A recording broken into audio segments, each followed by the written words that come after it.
उस पर्चे का नायब मुदीर होना, जिसकी इदारत में इतने बड़े बड़े नाम आए, और इस एजाज़ पर वो ई सआदत बज़ूर मौज़ूनीस तौला बख्श खुदाई बख्शिंदा ये वाला मामला है। शायद बुखारी साहब जब मुदीर थे तो आपसे काफ़ी तबादला ख्याल रहता था सिद्दीक़ा बेगम।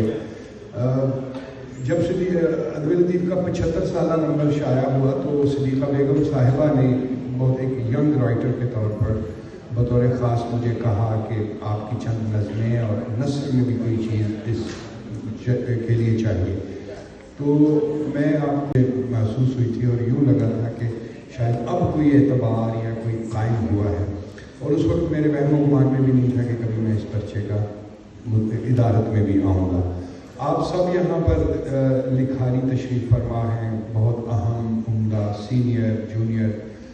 मेरी आपसे गुजारिश है बतौर नायब मुदीर के कि बहुत सारे लोग आप में से शाया होते हैं अदब लतीफ़ में, और काफ़ी ऐसे भी हैं जो शाया नहीं होते, पढ़ते हैं या उन तक पहुँचता है।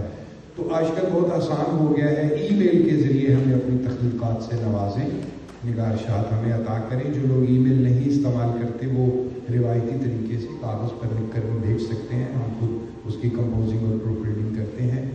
और जो लोग चाहते हैं कि अदब लतीफ़ उन्हें मिले और वो उसे पढ़ें, उनके लिए भी बहुत आसान है, एक निहायत माकूल